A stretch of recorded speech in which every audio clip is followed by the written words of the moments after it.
name is Jennifer Walsh, and I'm on a mission to get more people outdoors, to understand and share the health benefits of spending time in nature, to fully comprehend the power that green spaces in nature have on our overall health, well-being, and mental state.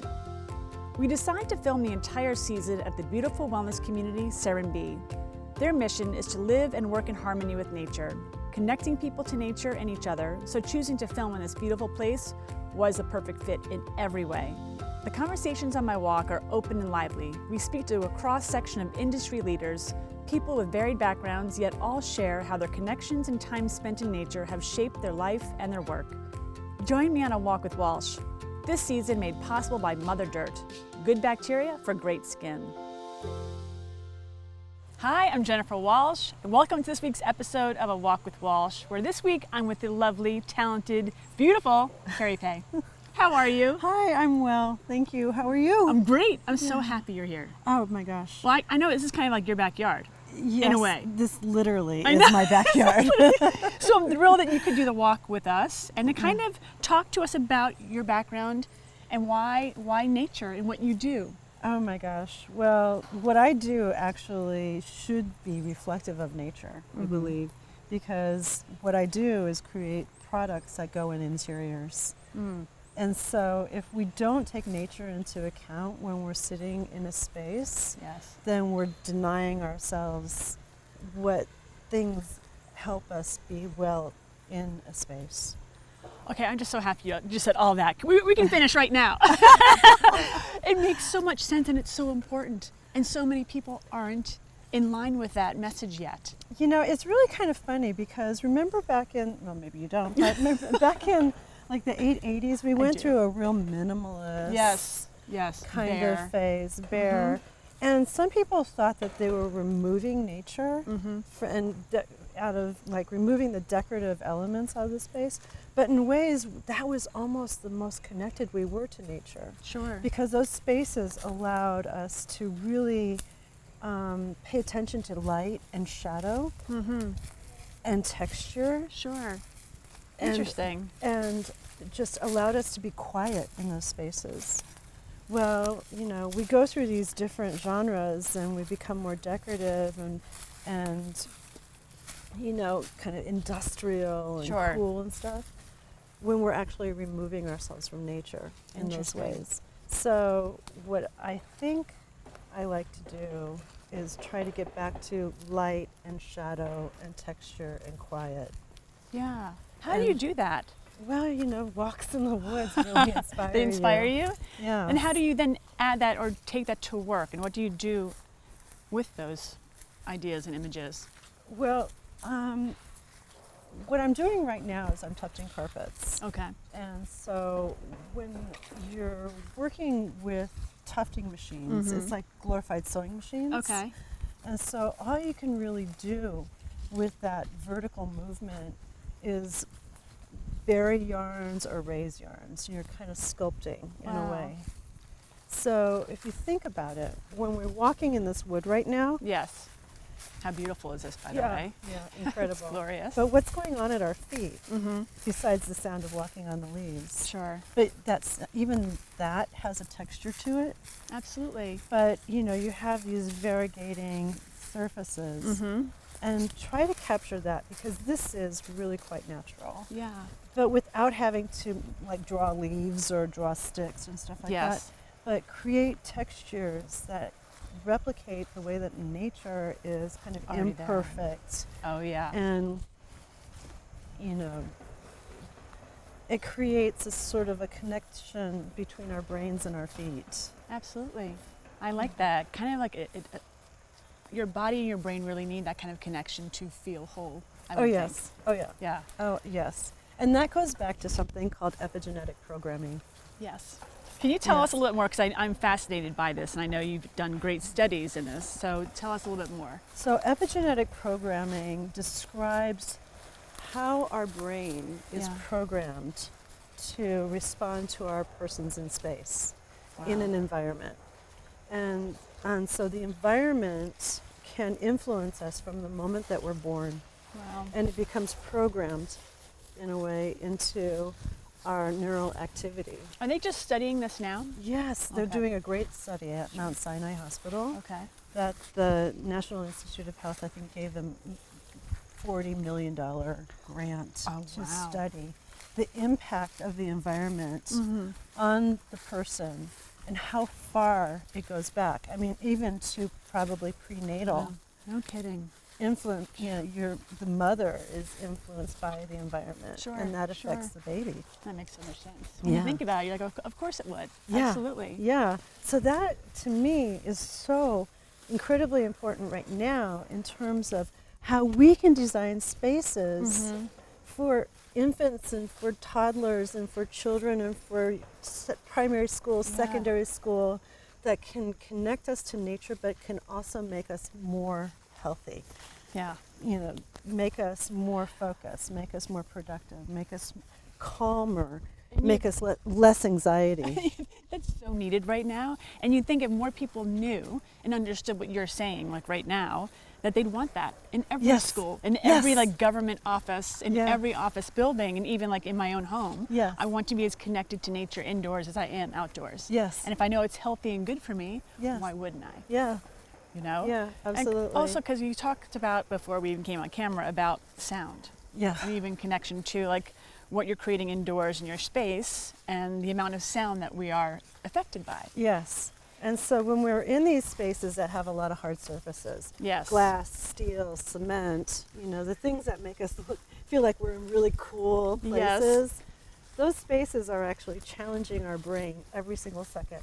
Where 50% of our energy Yeah. is spent with our brain trying to figure out what to listen to, trying to block out. the Okay, say sound that of- again. 50% of our brain. 50% of our energy Yeah, okay, energy. is spent with our brain trying to figure out what to block out, what to Wow. listen to.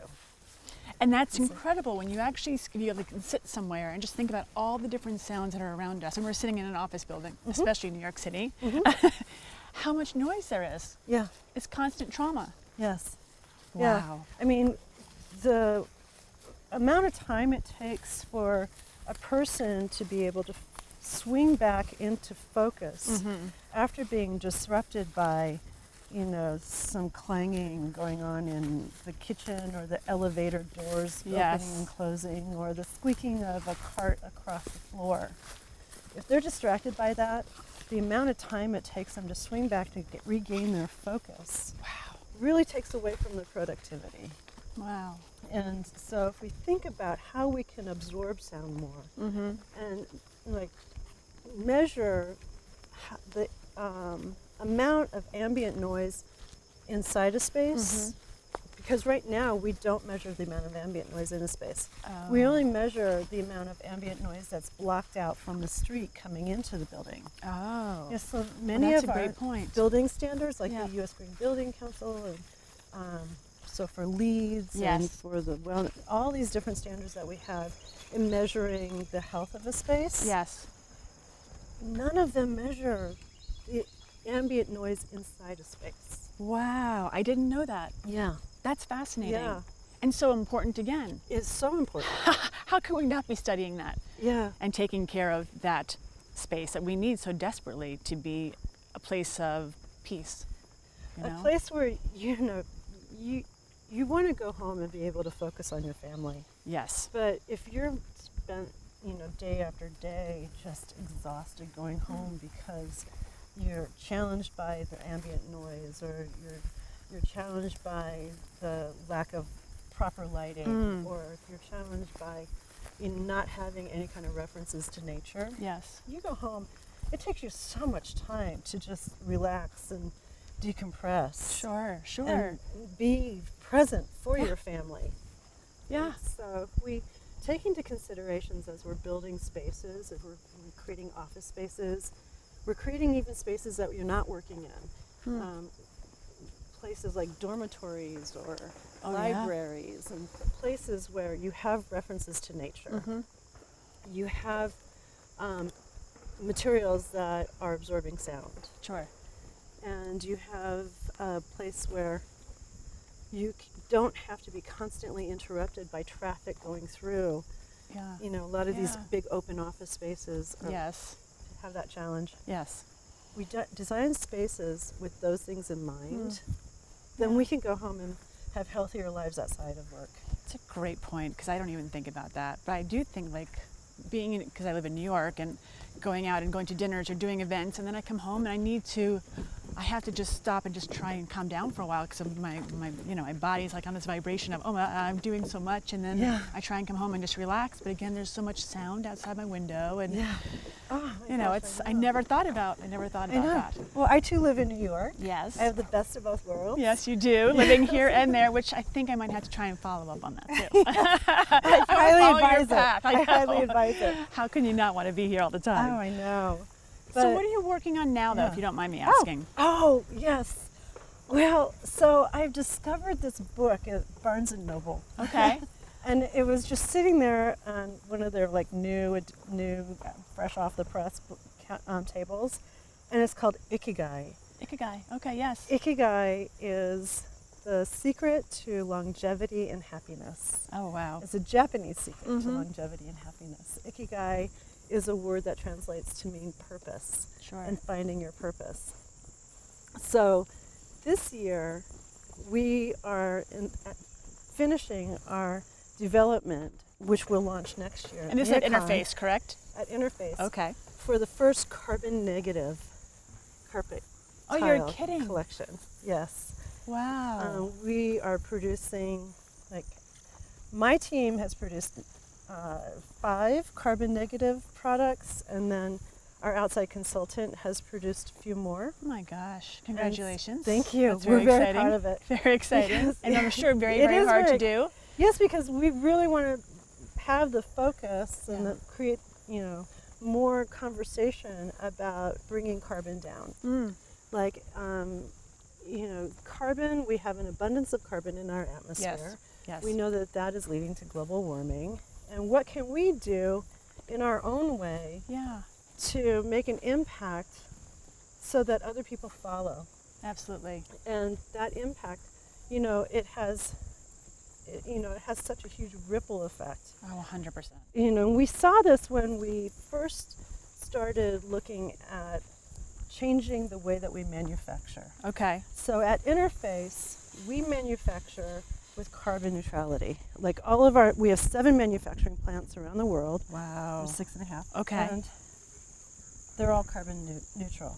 And calibrating all those manufacturing plants to be carbon neutral is incredibly difficult. I can't even imagine how long it took to start that conversation even. Yes, and so we did it.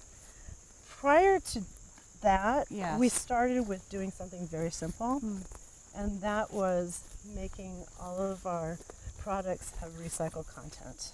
And then some of them are entirely recycled. Okay. So how do you do that? It's fascinating. Okay, so what happens is that we have these fishermen, they are already out in the ocean. Okay. And a lot of their work is actually interrupted by discarded industrial fishing nets. Oh, wow. And so they collect tons of bales, every year. And they're purchased by our yarn producer at market prices. Okay. And then our yarn producer takes those bales and recycles it into yarn that we then purchase. Oh my gosh. This was exclusive to Interface at first, but we opened it up, and we, with our yarn provider, partnered with our yarn provider to open it up to all of our competitors taking advantage of the same That's wonderful. supply, so that now, we at Interface don't want to be so exclusive that we're the only ones doing these things that we feel are good for the planet. We really want to share. That is a great ripple effect. Like you said, ripple effect. You're like, okay, I'm not just going to keep it all for ourselves. We want to make sure not only as being a champion for this or steward into this, but you want to be able to say, we have this offering, and then we'll give it to you as well so more people can experience it and use it. Yeah, so now you see more and more products on the market in the commercial flooring industry that say that they're produced with Econyl yarns. Econyl. How do you spell that? Econyl. Econyl. Okay. Wow. Interesting. Yeah. That's incredible. Yeah. But the founder of Interface, his name's Ray Anderson. Okay. And 25 years ago, he set out to revolutionize manufacturing. So what is really kind of cool for me is I think that, you know, I love history. Yes. And for years and years and years, I used to travel around with this one book that was like 2-3 inches thick that I could never seem to finish. And all your travels. And I would take it on vacations. My husband was like, oh no, that again.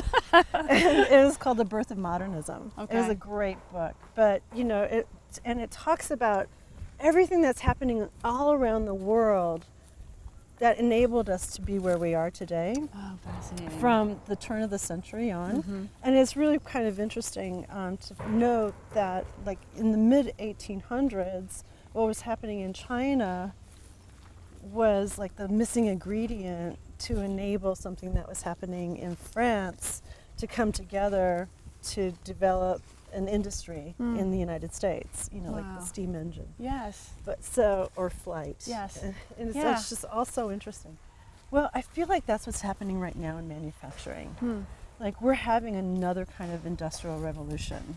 Wow. And revolution, meaning we are revolving and evolving to manufacture in ways that sort of reverse the bad way that we were manufacturing before.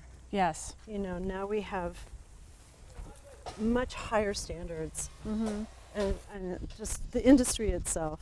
And so I feel like it's a really exciting time to be in manufacturing so that we can say that we did things to make the world a better place. That's a beautiful space to be in, too. Yeah. There's a lot of construction going on, isn't there? Oh, yes. Well, okay, we might be filming in a forest, but right on the other side of us is probably my house going up next to yours. So if you hear any sounds, it's a construction right over the ridge. So that's all the hammering that's going on, right? Right. A lot of people want to come here. Exactly. I think like what you do is so beautiful. Yeah. The products? All of the product. Well, just what you're doing in this space right now, and that you've chosen this career path to do what you do, and you live it so passionately. Because even when you were talking about before we even like got in front of the camera, you just kind of light up when you get to talk about what you do. Yeah. It's beautiful. I'm extremely lucky. I'm extremely lucky because I'm one of those rare people that get to wake up every single day looking forward to the day.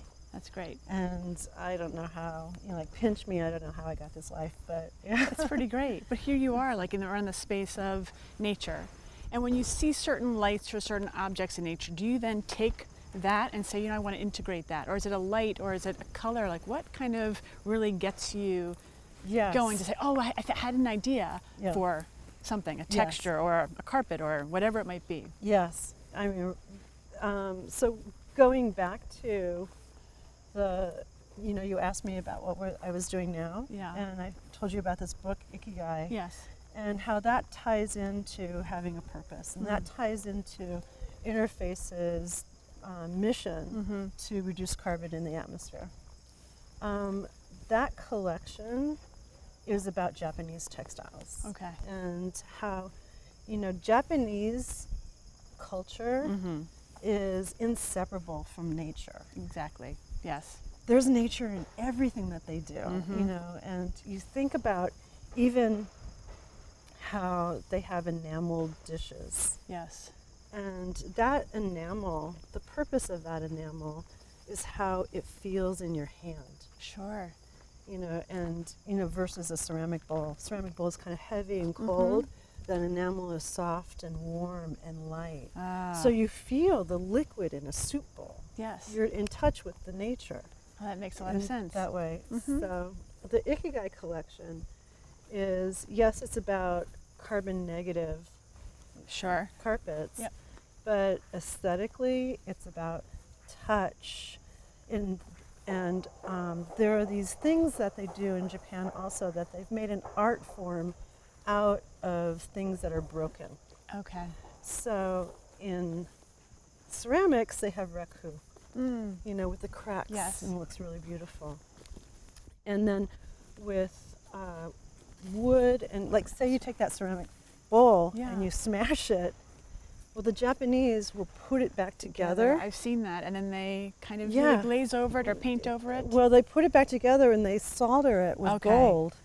So it looks like beautiful golden cracks, correct? Yes. I've heard about this and I've seen that's it. That's called kintsugi. Kintsugi, So basically they're rendering something that's broken almost more beautiful than prior to being broken. That's incredible. Yeah, and then with textiles, textiles that are torn, they stitch them together with little gold threads, and that's called sashiko. Sashiko, okay. So a lot of the carpets right now, what we're doing is we're trying to capture the sashiko and the kintsugi into the aesthetics of the carpet. Oh, it must be beautiful. Oh, I hope so. I can imagine like what you're I mean, I know what it looks like right now. I like it, but I hope that people respond that way to it. So when is that coming out? Sometime in 2020. Wow. Not certain exactly when yet. How long does that take you then to kind of come up with something like an idea and then really work with your team to say, how do we then implement this and really create something beautiful from it? Does it take like a year to create something? Well, yeah. So we'll start like in March. Okay. And then we'll finish in August. Wow. Okay. Pretty much. Yeah. With the idea, and then presenting the idea, and then we'll fine tune the color line from like August until November. Okay. Do you do a lot more work within homes or offices, or is it kind of both? Right now, the majority of it is for commercial spaces. Commercial spaces, yeah. But then I also do a lot for living spaces. Got it. Like senior housing and yeah. multifamily and hotels. Sure, that makes sense. Yes. You travel overseas quite often. Do you find a lot of inspiration when you're on the road as well? Oh my gosh. Yes. Sure you do. Yes. And all the beautiful places that you go. Yeah, again, I have this incredibly charmed life where I not only go places for work, but I also go places for pleasure or personal reasons. Sure.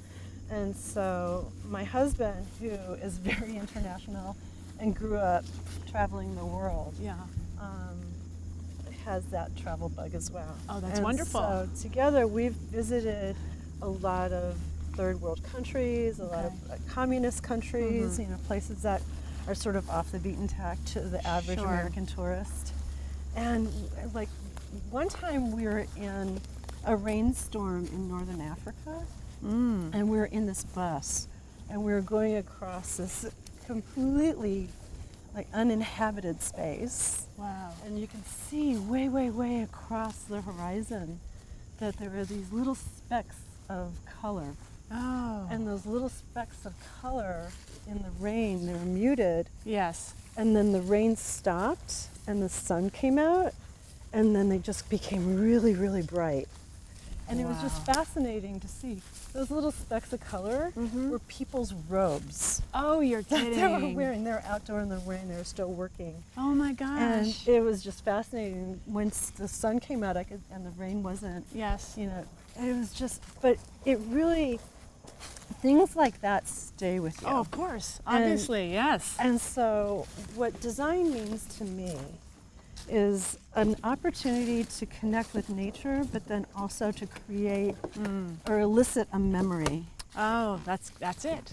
So I would love to capture that kind of haze and then brightness. I can kind of visualize it myself. Just that description of what you just shared was, I can see it. But, it not literally, but just capture something that reminds me of it. Absolutely. And then maybe it'll remind something to someone else to someone else. Yes, but still, that's one of the things that we want to do. I mean, that's design, that's art history. Yes. Like if you think about it, okay, I'm going to start Go jabbering ahead. like Please, crazy no, now. please do. I love this. Are you kidding? One of the things that I always do when I'm traveling is go to museums. Okay. So one of the greatest things about museums to me is that you go to these places and you can find artifacts from centuries ago, from civilizations that no longer exist.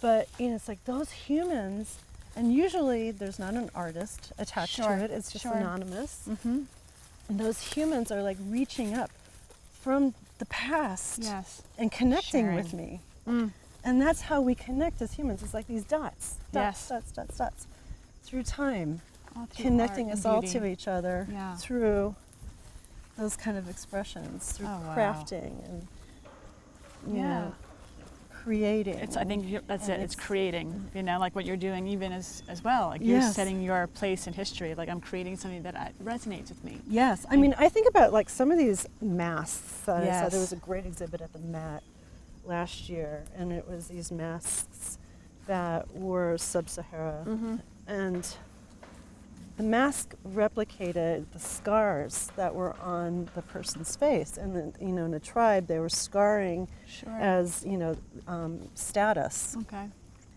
And you just think about the artisan that was creating that mask and the care that he took to just, sand it to such a, it was made out of wood, but it almost looked like stone because it was sanded so fine. Wow. And the marks on that mask for the little scarring were so beautiful. Yeah. You just think about that person putting that attention to that detail into that thing.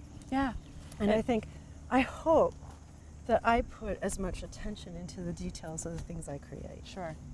Of course, I think what you do that's exactly it. Like, because you also see that and you recognize the painstaking process of creating something so beautiful that resonates through generations and centuries. And maybe into the future somebody will say, hey, that's kind of pretty. Yeah.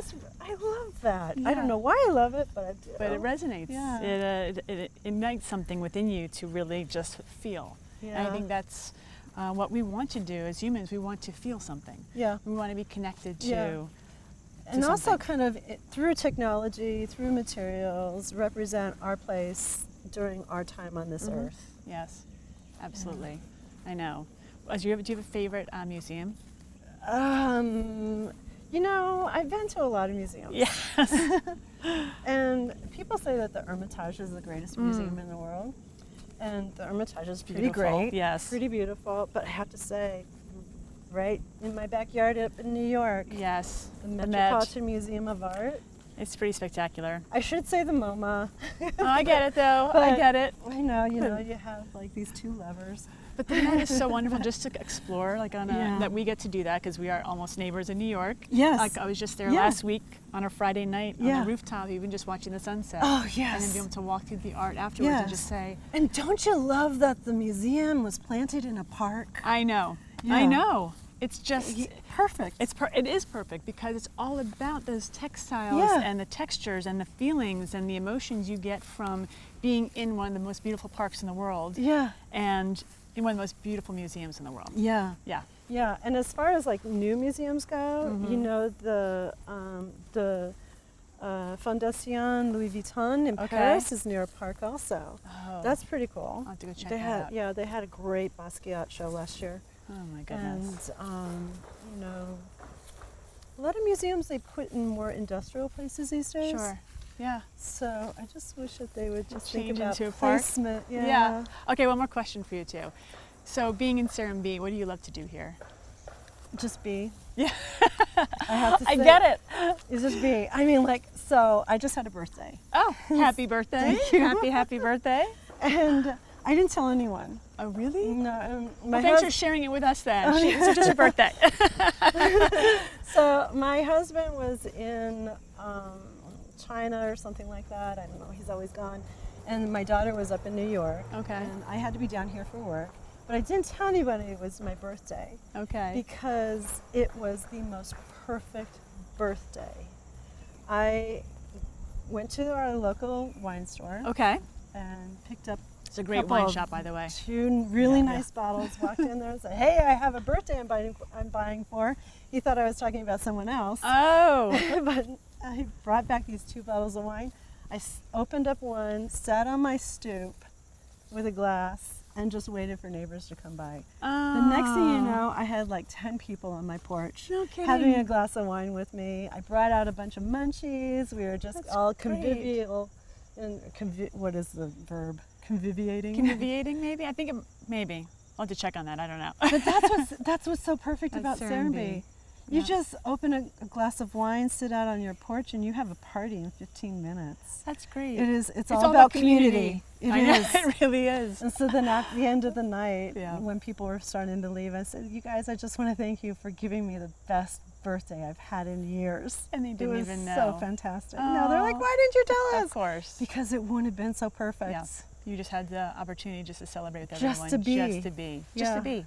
That's wonderful. Yeah. Well, thank you for sharing all of this with us and with me, and to be able to talk to you about your story and what resonates with you is really special for me, because my work is kind of share stories about people that are really making an impact in nature and how you use it and how you also protect it. And you're doing such a beautiful job for the world. So thank you. Thank you. Well, my team is amazing that I work with. I'm so grateful for them. But I hope you become my neighbor. Thank you, Carrie. In Serenbe. I would love to. I would love to do both. Thank you, everyone, for tuning in this week to Walk with Walsh, and thank you, Carrie, for your time and your beautiful work that you do in this world. So thank you. So till next time, we'll see you soon. Bye. This episode of A Walk with Walsh wouldn't be possible without our sponsor, Mother Dirt. Learn more about all their great products. Clean. We create habits around this word from the moment we're born. We clean ourselves, our kids, our homes, our environment so that we can be healthy. Are we? Are clean and healthy starting to become two different things? What about the kind of clean that comes with healthy, with being human, with thriving? Maybe that clean is something different.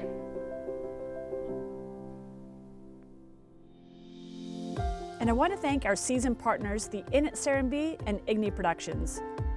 Continue the conversation by subscribing to our YouTube channel and the companion podcast available at Apple Podcast. Thanks again for tuning in. See you next Wednesday for more walks.